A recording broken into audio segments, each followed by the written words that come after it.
क्या हो अगर मैं कहूँ कि सबसे असरदार दवा कोई महंगी गोली नहीं, बल्कि हमारी अपनी थाली में रखा खाना हो सकते हैं। आज हम जीन स्टोनन और डॉक्टर माइकल ग्रेगर की जबरदस्त किताब हाउ नॉट टू डाई से मिली जानकारी पर गहराई से बात करने वाले हैं। और हमारा मकसद ये समझना है कि कैसे एक प्लांट बेस्ड डाइट, मतलब पौधों पर आधारित डाइट, हमें उन खतरनाक बीमारियों से बचा सकती हैं जो आज समय से पहले होने वाली मौतों की सबसे बड़ी वजह है। और इस पूरी चर्चा की नींव एक बहुत ही हैरान करने वाली सच्ची कहानी पर रखी है। हाँ, किताब के लेखक की दादी की कहानी, जिन्होंने डॉक्टरों ने दिल की आखिरी स्टेज की बीमारी बताकर एक तरह से जवाब दे दिया था। कह दिया था कि उनके पास कुछ ही हफ्ते बचे हैं, और फिर उन्होंने सिर्फ अपनी डाइट और लाइफस्टाइल को पूरी तरह से बदल दिया, और नतीजा क्या हुआ? वो 31 साल और जिंदा रहीं। 31 साल, ये तो अविश्वसनीय है। पूरी तरह से स्वस्थ। तो चलिए इसी बात की गहराई में उतरते हैं,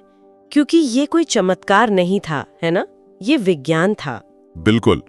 और आज हम इसी विज्ञान को समझने की कोशिश करेंगे। तो सबसे पहले हमें ये समझना होगा कि असली समस्या है क्या। ये जानकर हैरानी होती है कि ज्यादातर मौतें बुढ़ापे की वजह से नहीं, बल्कि उन बीमारियों से होती हैं जिन्हें असल में रोका जा सकता है। हाँ, जैसे दिल की बीमारी, डायबिटीज, कैंसर। बिल्कुल। और सबसे बड़ी गलतफहमी यही है कि ये बीमारियां हमारे जीन्स में लिखी हैं या किस्मत में, जबकि सच तो ये है कि इनकी जड़ हमारी आदतों में, खासकर हमारी डाइट में छिपी है। इसका कोई मजबूत उदाहरण है? हाँ, जापान का उदाहरण बहुत अच्छा है। जापान में पारंपरिक तौर पर दिल की बीमारियों की दर बहुत कम थी, लेकिन जब जापानी लोग अमेरिका जाकर वहां का खान पान अपनाते हैं, fast food, processed meat, soda, ये सब। हाँ, बिल्कुल वही, तो उनमें दिल की बीमारियों का खतरा आसमान छूने लगता है। उनका जेनेटिक कोड तो नहीं बदला तो सिर्फ उनका खाना।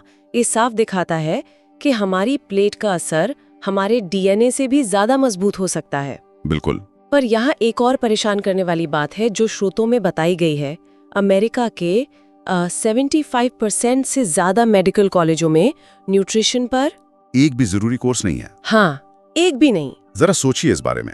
इसका मतलब ये है कि जिन डॉक्टरों पर हम अपनी सेहत के लिए निर्भर हैं, उन्हें लक्षणों को दबा से दबाना तो सिखाया जाता है, पर बीमारी की असली वजह यानी खराब खाने को ठीक करना नहीं सिखाया जाता। ये तो बहुत ही चौंकाने वाली बात है।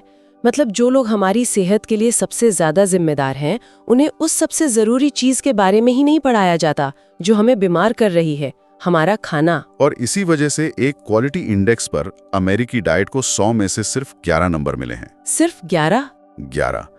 ये दिखाता है कि समस्या कितनी गहरी है।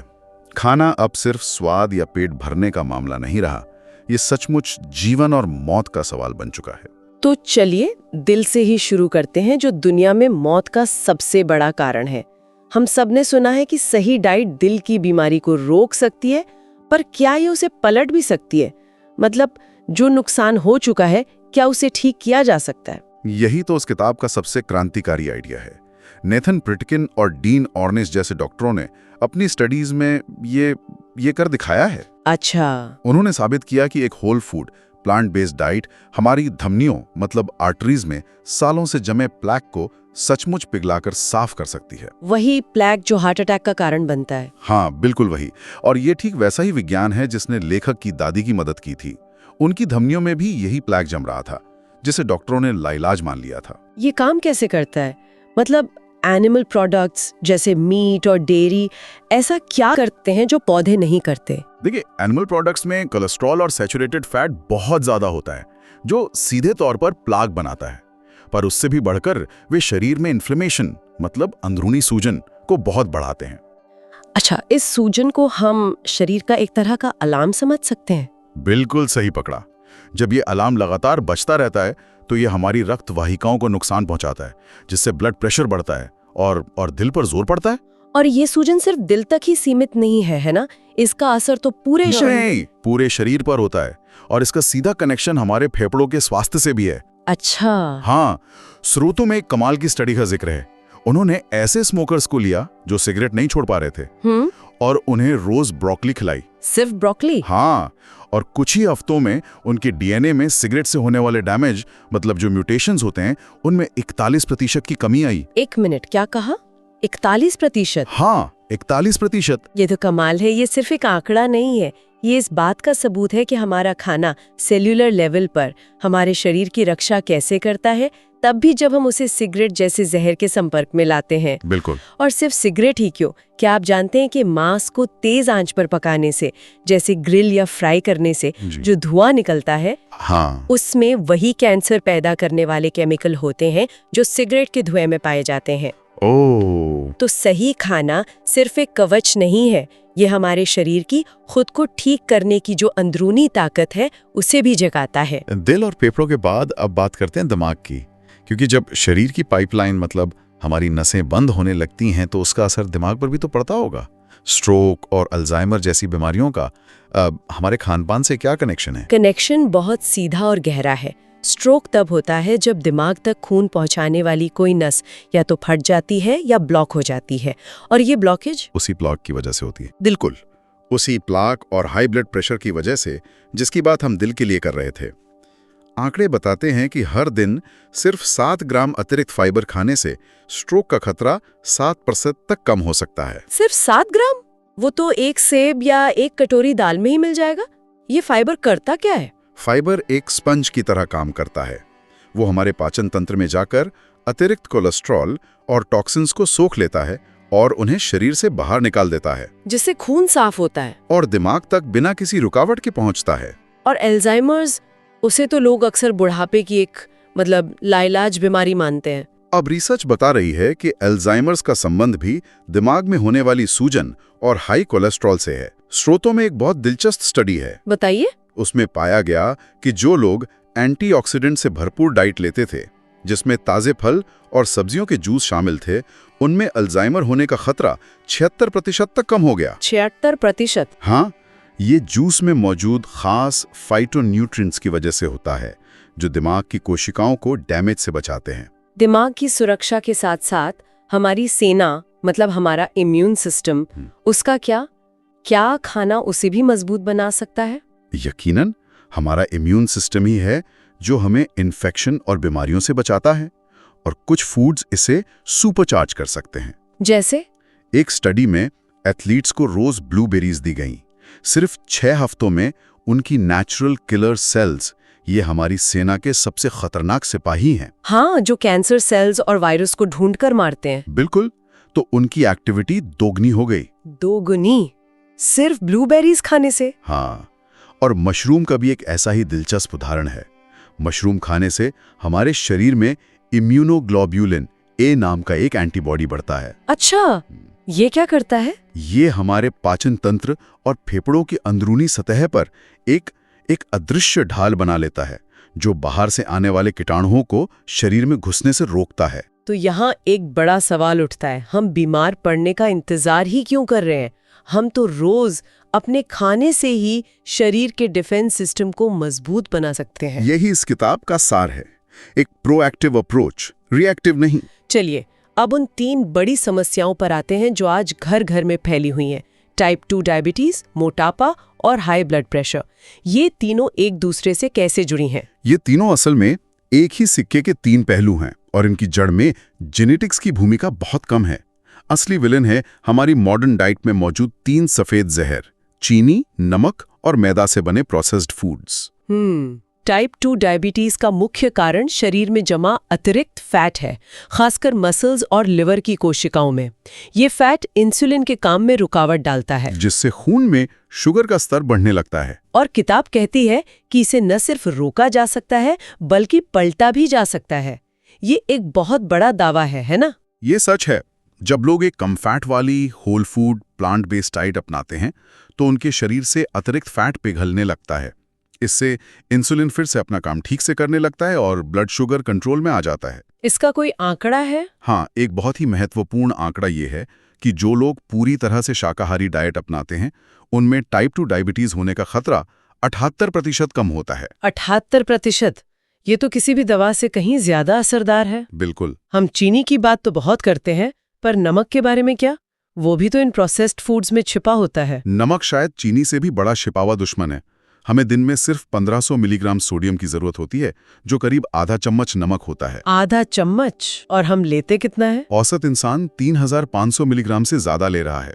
और ये नमक सीधे नमकदानी से नहीं, बल्कि पिज्जा, ब्रेड, सॉस और पैकेज स्नैक्स से आ रहा है। मैं खुद अपने घर में देखती हूँ, जब समय कम होता है तो पैकेज फूड कितना आसान विकल्प लगता है। ये जानना कि उसमें जरूरत से 2 गुना नमक हो सकता है, वाकई सोचने पर मजबूर करता है। और ये अतिरिक्त नमक शरीर में पानी को रोकता है, जिससे खून का वॉल्यूम बढ़ जाता है। हमारी नसें एक पाइप की तरह हैं। अगर आप पाइप में ज्यादा पानी डालेंगे तो दबाव बढ़ेगा ही। यही हाई ब्लड प्रेशर है। बिल्कुल। तो समाधान क्या है? समाधान भी हमारी रसोई में ही है। अनाज, सब्जियां, बीन्स और खासतौर पर अलसी यानी फ्लैक्सीड।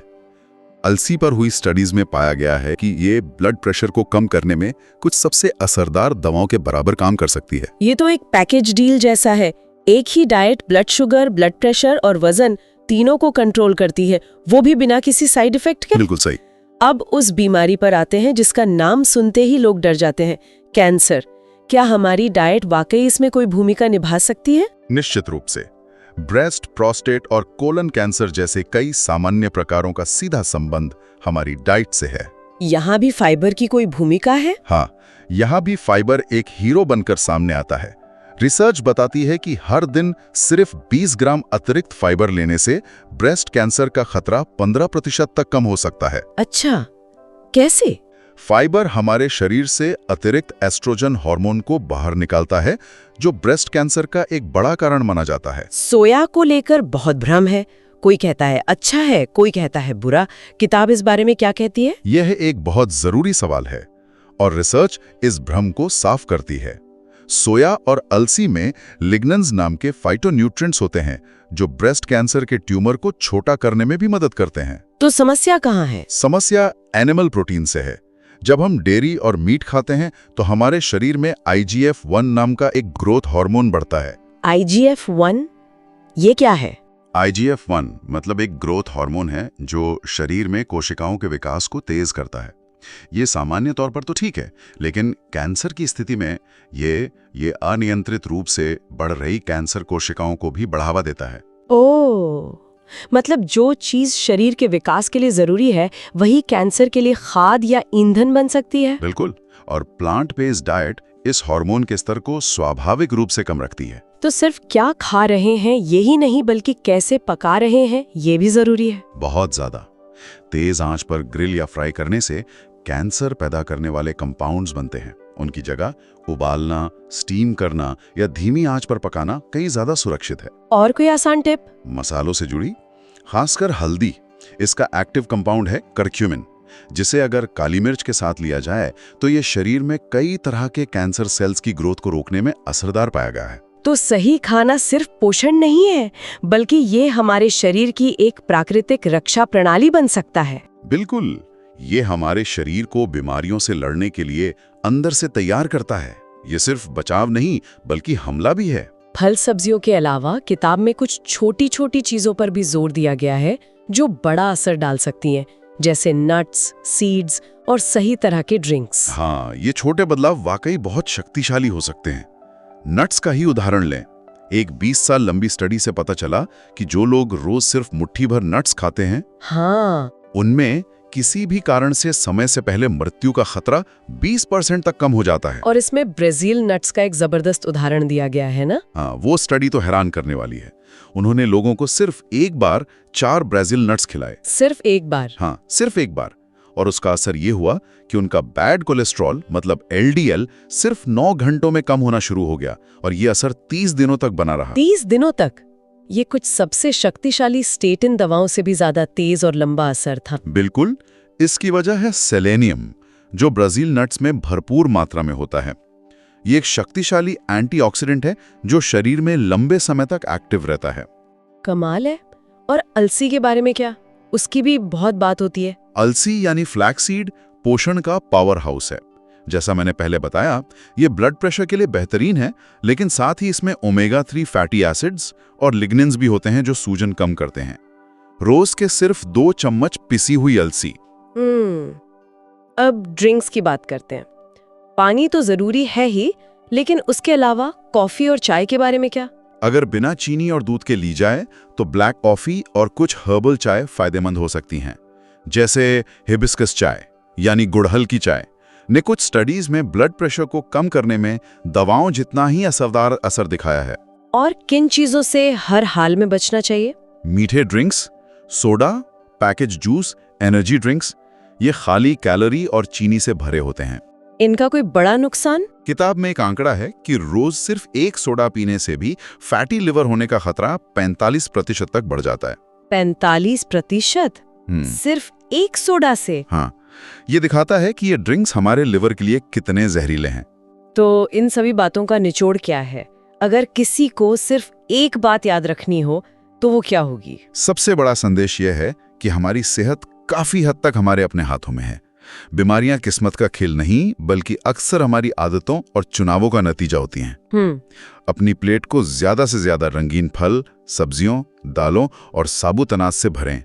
रोज मुट्ठी भर नट्स और सीड्स खाएं और प्रोसेस्ड फूड्स, मीठे ड्रिंक्स और अतिरिक्त नमक चीनी से बस बचें। ये एक बहुत शक्तिशाली विचार है, लेकिन कई लोगों के लिए ये बदलाव बहुत बड़ा और मुश्किल लग सकता है। इसकी शुरुआत कैसे की जाए? बिल्कुल, किसी को भी एक दिन में सब कुछ बदलने की जरूरत नहीं है। छोटे छोटे बदलावों से शुरुआत करें। आज अपने मीठे स्नैक की जगह एक फल खाएं, कल सोडा की जगह पानी पिएं। लेखक डेली डजन नाम की एक ऐप का भी जिक्र करते हैं, है ना? हाँ, वो रोज के जरूरी फूड ग्रुप्स को ट्रैक करने में मदद करती है और इसे एक गेम जैसा बना देती है। और शारीरिक गतिविधि को न भूलें। रोज सिर्फ 1 घंटे की वॉक भी समय से पहले मौत का खतरा 24% तक कम कर सकती है। तो ये एक लाइफस्टाइल में बदलाव है, कोई शॉर्ट टर्म डाइट नहीं। बिल्कुल, लेखक की दादी ने भी यही किया था। उन्होंने एक एक करके सही चुनाव करना शुरू किया और उन छोटे छोटे चुनावों ने मिलकर उन्हें 31 अतिरिक्त साल दिए। और इसी के साथ हम आज की चर्चा को एक अंतिम विचार के साथ समाप्त करना चाहेंगे। हम अक्सर स्वास्थ्य को एक ऐसी चीज मानते हैं जिसे हम तब ठीक करते हैं जब वो बिगड़ जाती है। हम इलाज की मानसिकता से जीते हैं। लेकिन क्या हो अगर हम इसे रोकथाम और निर्माण की नजर से देखें? हर निवाला सिर्फ पेट भरने का जरिया नहीं, बल्कि ये सेहत बनाने या बिगाड़ने का एक मौका है। ये चुनाव हर दिन, हर भोजन के साथ हमारे सामने होता है। सोचने वाली बात यह है कि हम अगला कौन सा चुनाव कर रहे हैं।